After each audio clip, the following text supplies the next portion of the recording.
नमस्कार दोस्तों, स्वागत है आपका हमारे YouTube चैनल उपनिषद ऑनलाइन क्लासेस में। मौजूद है हम अजब एमपी की गजब श्रृंखला के चैप्टर 2 के साथ, जिसका नाम है मध्य प्रदेश का भौतिक विभाजन। पहले देखते हैं भौतिक विभाजन क्या होता है।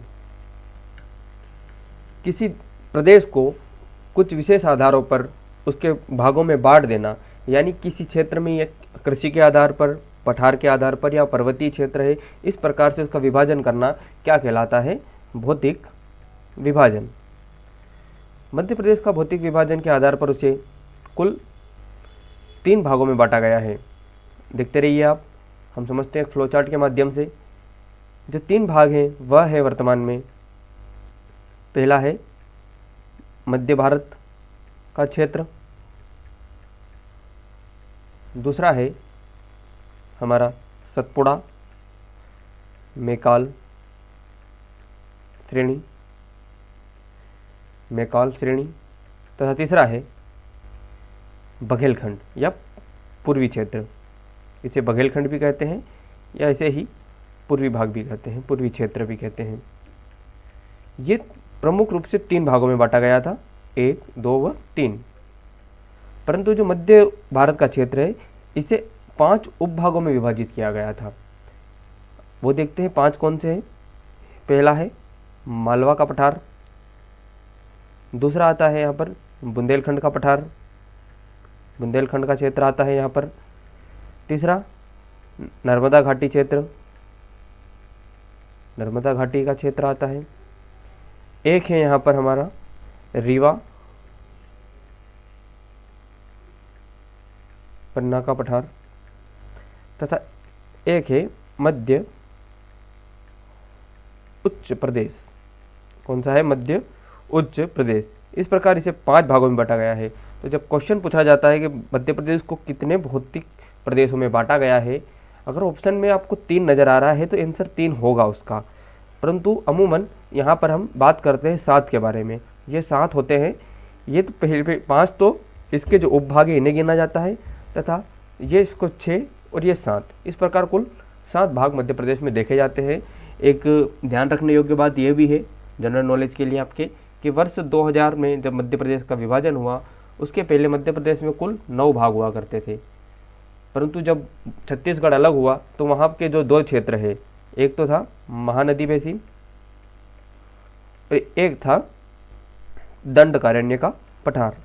ये प्रदेश अब मध्य प्रदेश के हिस्से में नहीं है। इस प्रकार मध्य प्रदेश में वर्तमान में कुल 7 भौगोलिक प्रदेश हैं। आगे हम इसे हमारे 7 भौगोलिक प्रदेशों को मैप के द्वारा भी समझेंगे। अब देखते हैं मध्य प्रदेश को मैप के आधार पर इसके भौतिक विभाजन के भागों को। सबसे पहले देखिए मध्य भारत का जो क्षेत्र है, ये वाला क्षेत्र लगभग ये 1/3 हिस्से में फैला हुआ है। इसको 5 उपभागों में बांटा गया है। 5 उपभाग देखते हैं कौन से हैं। जो ये पहला वाला क्षेत्र यहाँ से दिख रहा है आपको, ये वाला, ये है आपका बुंदेलखंड वाला क्षेत्र, बुंदेलखंड का पठार। ठीक है, यहाँ पर जो इस तरफ दिखाई दे रहा है ये वाला, ये है रीवा पन्ना का पठार, रीवा पन्ना का पठार। जो ये ऊपरी वाला क्षेत्र है, जो यहाँ से होते हुए ये नीमच के कुछ हिस्सों तक जाता है, ये वाला क्षेत्र है आपका मध्य भारत का पठार। कौन सा है? मध्य भारत का पठार। और सबसे बड़ा प्रदेश यह है मालवा का पठार, तथा पश्चिम से लगाकर पूर्व तक ये जो हिस्सा है, जो संकरी पतली पट्टी की तरह दिखाई दे रहा है आपको, ये वाला जो क्षेत्र है, यह है नर्मदा सोन घाटी, नर्मदा सोन घाटी। इस प्रकार ये जो 5 उपभाग है, यही एक प्रदेश है मध्य उच्च प्रदेश। और जो 6वां व 7वां हम देखते हैं, जो अन्य क्षेत्र है, वो है जहाँ नीचे का सतपुड़ा क्षेत्र, सतपुड़ा क्षेत्र, तथा यहाँ पर मौजूद है ये वाला जो इलाका है, इसे कहा जाता है बघेलखंड का क्षेत्र, बघेलखंड का क्षेत्र। अब इनकी कुछ विशेषता देखते हैं। अगर सबसे बड़ा प्रदेश पूछा जाता है कि सबसे बड़ा प्रदेश मध्य प्रदेश में किस क्षेत्र कौन सा हिस्सा है, तो जो मालवा का पठार है यह सबसे बड़ा है, यह लगभग 28% क्षेत्र को कवर करता है। सबसे छोटा पूछा जाता है तो आंसर आएगा बघेलखंड का क्षेत्र, ये लगभग 7% क्षेत्र पर फैला हुआ है। मध्य प्रदेश की सबसे ऊंची चोटी पूछा जाता है तो वो कहाँ पर है, ये जो सतपुड़ा क्षेत्र है ये 3 क्षेत्रों में बटा हुआ है। आप देखेंगे जो पश्चिमी क्षेत्र है इसको बोलते हैं राजपीपला की पहाड़ी, राजपीपला की पहाड़ी। ये जो बीच वाला क्षेत्र है मध्य क्षेत्र, इसे कहा जाता है या इसे पूर्वी क्षेत्र भी कहते हैं, इसे यह है महादेव की पहाड़ियाँ, महादेव पहाड़ियाँ। और इस क्षेत्र को कहते हैं मैकाल श्रेणी, मैकाल श्रेणी।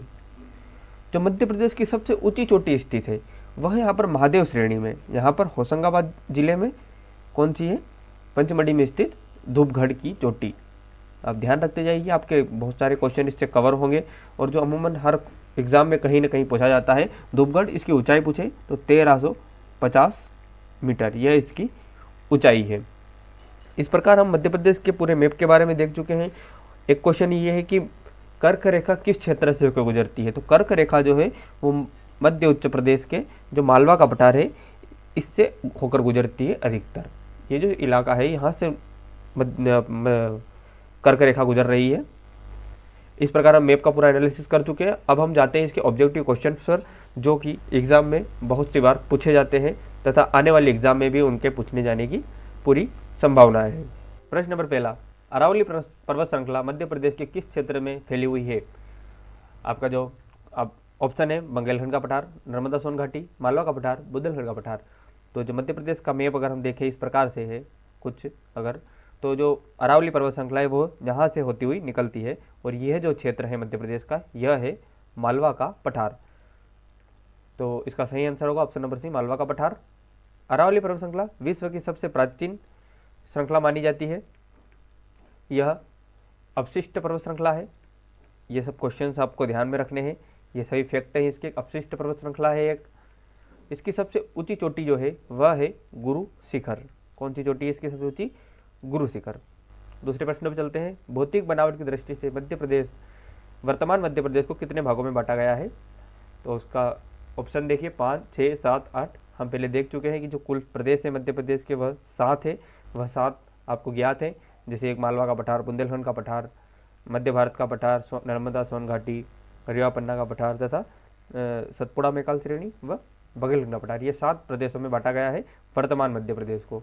अगर विभाजन पूर्व पूछेंगे तो हम पहले भी बात कर चुके हैं इस बारे में कि कुल 9 प्रदेशों में था, जिसमें महानदी बेसिन तथा दंडकारण्य का पठार शामिल था। पर इन दोनों को अब हटाकर जब छत्तीसगढ़ बना तो दोनों छत्तीसगढ़ में चले गए हैं। अगले प्रश्न पे चलते हैं।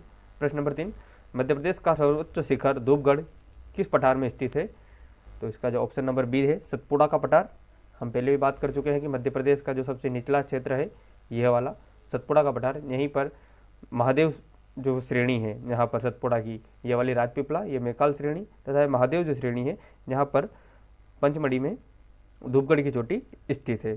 इसकी कुल ऊंचाई है 1350 मीटर।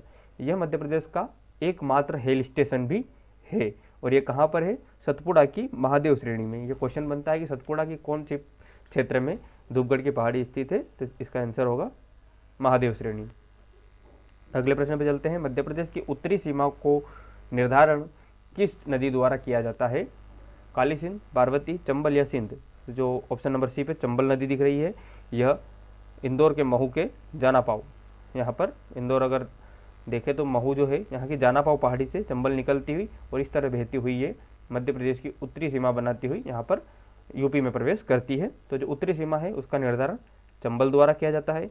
दक्षिणी सीमा की बात करें तो यहाँ पर जो ताप्ती नदी है यह वाली, यह दक्षिणी सीमा का निर्धारण करती है तथा उत्तर पूर्वी सीमा का निर्धारण जो सोन नदी है वह इस तरह बहती हुई बिहार में जाती है। तो ये जो नदी है ये सोन नदी यह उत्तर पूर्वी सीमा का निर्धारण करती है। अगले प्रश्न पे चलते हैं। प्रश्न नंबर 5, मध्य प्रदेश को पूर्वी देशांतर कितना है, तो जो मध्य प्रदेश जो स्थित है वह उत्तरी पूर्वी गोलार्ध में स्थित है। यहाँ पर भारत के मध्य में, तो भारत भी जो है वह उत्तर पूर्वी गोलार्ध में स्थित है। तो अगर मध्य प्रदेश का क्वेश्चन पूछा जाता है तो जो पूर्वी देशांतर है वह होगा यहाँ पर 74 डिग्री से 82.48 मिनट, इतना इसका विस्तार है, यहाँ से पूर्वी देशांतर में फैला हुआ है। अगर यहाँ पर उत्तरी अक्षांशीय विस्तार पूछे इसका तो वह होगा 21 डिग्री 6 मिनट से लेकर 26 डिग्री 30 मिनट तक, इतना इसका फैलाव है। अगला क्वेश्चन देखते हैं कि गंगा और महानदी के बीच जल द्विभाजक किसका भाग है। तो जिसका सही आंसर है ऑप्शन नंबर डी, जो बुंदेलखंड का क्षेत्र है वह यहाँ पर गंगा तथा महानदी जो छत्तीसगढ़ से होती हुई जाती है महानदी, इस प्रकार इन दोनों के बीच में जल द्विभाजक का कार्य कौन करता है, यह बुंदेलखंड का पठार है गंगा तथा महानदी के मध्य। प्रश्न नंबर 7 देखते हैं, लम्हेरा हिल्स कहाँ है। तो जो लम्हेरा हिल्स है वह जबलपुर में स्थित है, इसका सही आंसर होगा जबलपुर। पचमढ़ी मध्य प्रदेश का एकमात्र हिल स्टेशन है, हम पहले ही देख चुके हैं। हिल स्टेशन कहाँ का, एमपी का। कहाँ पर स्थित है ये, होशंगाबाद जिले में आता है। रायसेन यहाँ पर भीमबेटका दर्शनीय स्थल है, तथा विदिशा में उदयगिरी की गुफा है यहाँ पर एक प्रसिद्ध स्थल है, और ये प्रश्न बार बार एग्जाम में पूछा जाता है। अगला प्रश्न देखते हैं, मध्य प्रदेश के कितने जिले उत्तर प्रदेश की सीमा को स्पर्श करते हैं। 8 जिले, 6, 10 या 13 जिले। तो जो ऑप्शन नंबर डी है 13 जिले। यहाँ पर जो ऊपर वाले जो जिले स्थित है मध्य प्रदेश के, ये वाले, यह 13 जिले हैं जो यूपी की सीमा को स्पर्श करते हैं। अगर जिले की संख्या के आधार पर देखें तो उत्तर प्रदेश को सबसे अधिक जिले स्पर्श करते हैं, परंतु जब क्षेत्रफल की बात आती है तो जो ये वाला क्षेत्र है यहाँ पर राजस्थान स्थित है, तो क्षेत्रफल की दृष्टि से सबसे अधिक सीमा राजस्थान से साझा करते हैं। 13 जिले में जो यहाँ पर एक सीधी जिला है, सीधी, अगर आप मैप में ध्यान से देखेंगे तो सीधी उत्तर प्रदेश की सीमा को स्पर्श नहीं करता है। यहाँ पर जो है वह सिंगरौली जिला है, वह इससे सीमा साझा करता है परंतु सीधी नहीं करता है। प्रश्न नंबर 9, मध्य प्रदेश के उन जिलों की संख्या बताइए जो किसी भी राज्य की सीमा रेखा को नहीं छूते। ऑप्शन 14, 16, 17, 21। पहले देखते हैं वो जिले, इन जिलों को क्या कहते हैं हम, भू आवेष्टित जिले या फिर लैंडलॉक्ड। इनकी सीमा अंतर्वर्ती जिले होते हैं, ये इनकी सीमा किसी भी अन्य राज्य से नहीं लगती है। तो मध्य प्रदेश में इन जिलों की कुल संख्या 17 है।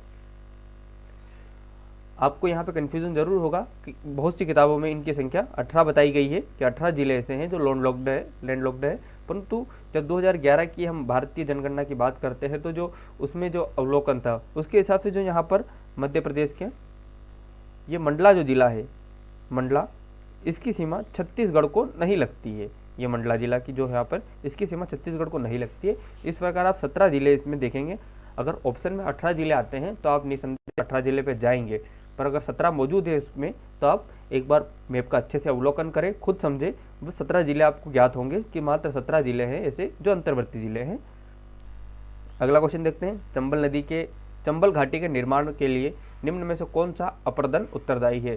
चंबल नदी जो सर्वाधिक मृदा अपरदन से यहाँ पर प्रभावित होती है, वह जो बुंदेलखंड का क्षेत्र है, यहाँ पर ये बड़े बड़े खंडों का निर्माण करती है जिसे हम बिहड़ भी कहते हैं, और ये बहुत ही गहरे होते हैं। तो जो ऑप्शन नंबर डी दिख रहा है गली अपर्दन, यह गली अपर्दन ही इसके लिए उत्तरदायी होता है कि चंबल घाटी का निर्माण जो हुआ है वो गली अपर्दन के कारण हुआ है। तो ऑप्शन नंबर डी इसका सही होगा। प्रश्न नंबर 11, मध्य प्रदेश राज्य कितने राज्यों से घिरा हुआ है। 3, 4, 5, 6। हम जैसे पहले ही मध्य प्रदेश को पिछले चैप्टर में भी समझा था, इस बार फिर देख लेते हैं। अगर ये मध्य प्रदेश, तो यहाँ पर जो उत्तर क्षेत्र है यहाँ पर यूपी स्थित है, पूर्व में छत्तीसगढ़ है, दक्षिण में महाराष्ट्र स्टेट है, तथा यहाँ पर जो ये 2 जिले मध्य प्रदेश के, अगर झाबुआ और अलीराजपुर है, यह गुजरात, कौन से राज्य से, गुजरात से, तथा यह जो क्षेत्र है ये वाला है राजस्थान। तो कुल मिलाकर ऐसे 5 राज्य हैं जिससे मध्य प्रदेश अपनी सीमा साझा करता है। तो ऑप्शन नंबर इसका सी सही होगा, ये 5 राज्य से घिरा हुआ है। प्रश्न नंबर 12 देखते हैं कि शहडोल जिला किस पठार के अंतर्गत आता है। हम पहले ही मैप में भी देख चुके हैं, एक बार फिर से देख लेते हैं। अगर इस प्रकार एमपी का समझा जाए तो यहाँ पर जो ये क्षेत्र है बघेलखंड का क्षेत्र, कौन सा, बघेलखंड का, और यहाँ पर ही ये शहडोल जिला स्थित है। शहडोल, उमरिया, ये वाले जो जिले हैं ये बघेलखंड क्षेत्र के अंतर्गत आते हैं, बघेलखंड के पठार में। तो प्रश्न नंबर 12वें का आंसर होगा बी, बघेलखंड का पठार। प्रश्न नंबर 13, मध्य प्रदेश का सबसे बड़ा पठार है। हम पहले इसके बारे में एक बार बात कर चुके हैं, फिर भी इसका जो सही आंसर है ऑप्शन नंबर ए, मालवा का पठार। मालवा का पठार मध्य प्रदेश के लगभग 28% भाग पर फैला हुआ है, लगभग 18 जिलों के भीतर फैला हुआ है तथा इसकी जो सबसे ऊंची चोटी है वह है सिगार की चोटी। सिगार जो चोटी है इसकी सबसे ऊंची चोटी है, जिसकी ऊंचाई है 881 मीटर। प्रश्न नंबर 14, कर्क रेखा मध्य प्रदेश के किस पठार को 2 भागों में विभाजित करती है। इसका भी आंसर सेम है, ऑप्शन नंबर बी, मालवा का पठार। कर्क रेखा मध्य प्रदेश के कुल 14 जिलों से होकर गुजरती है, जिसके अधिकतर जिले मालवा के पठार में आते हैं और ये मालवा के पठार के बिल्कुल बीच से होकर गुजरती है। यह कुछ क्षेत्र रेवा पन्ना के पठार तथा बघेलखंड के पठार से भी होकर गुजरती है, परंतु वहाँ पे आंशिक रूप से गुजरती है। तो इसका जो सही से सटीक आंसर होगा वो मालवा का पठार होगा। प्रश्न नंबर 15, चंबल बेसिन में सबसे उत्तरी जिला है। चंबल बेसिन कौन सा हिस्सा है मध्य प्रदेश का। ये जो नेक है मध्य प्रदेश की, इस प्रकार से ये मध्य प्रदेश का मैप अगर आप समझते हैं थोड़ा बहुत इसे, तो जो यहाँ पर ये जो है ये चंबल बेसिन है और यहाँ का जो सबसे उत्तरी जिला है वह है मुरैना। ये मध्य प्रदेश का भी सबसे उत्तरी जिला है। अगर क्वेश्चन पूछता है मध्य प्रदेश का सबसे उत्तरी जिला मुरैना, तो इसका आंसर होगा मुरैना। आइए देखते हैं अन्य जिलों के बारे में। अगर सबसे पूर्वी जिला पूछे तो जो यहाँ पर सिंगरौली, यह है सबसे पूर्वी जिला। दक्षिणी जिला पूछे तो यहाँ पर जो मौजूद है बुरहानपुर, जो अपनी सीमा को महाराष्ट्र की सीमा लगती है, तो बुरहानपुर सबसे दक्षिणी जिला। और अगर सबसे पश्चिमी जिला पूछे तो यहाँ पर स्थित अलीराजपुर सबसे पश्चिमी जिला। तो ये जो 4 जिले हैं ये भारतीय दिशाओं के आधार पर सबसे आखिरी जिले आते हैं। उत्तरी मुरैना, पूर्वी सिंगरौली, दक्षिणी बुरहानपुर तथा पश्चिमी अलीराजपुर। प्रश्न नंबर 16 देखते हैं, कौन सा क्षेत्र दूसरा सबसे बड़ा भारतीय राज्य है, यानी क्षेत्रफल की दृष्टि से दूसरा बड़ा राज्य। तो इसका ऑब्वियसली आंसर है option number D, Madhya Pradesh. Number 1 पे कौन आता है आपको पता ही होगा, राजस्थान सबसे अधिक बड़ा राज्य है। दूसरे पे एमपी। तीसरे पे बात करें तो मध्य प्रदेश का सीमावर्ती राज्य महाराष्ट्र तथा चौथे पे मध्य प्रदेश के उत्तर में स्थित उत्तर प्रदेश। ये जो क्षेत्रफल की दृष्टि से 4 बड़े राज्य हैं, राजस्थान, एमपी, महाराष्ट्र व यूपी। प्रश्न नंबर 17, भोपाल बसा है। ऑप्शन देखिए, 7 पहाड़ी पर, 5 पहाड़ी पर, 1 पहाड़ी पर या 2 पहाड़ी पर। इसका सही आंसर है ऑप्शन नंबर ए, 7 पहाड़ियों पर। जो भोपाल है वो 7 पहाड़ियों पर स्थित है। भोपाल को और क्या कहा जाता है, इसे झीलों की नगरी भी कहा जाता है। ये मध्य प्रदेश की राजधानी भी है।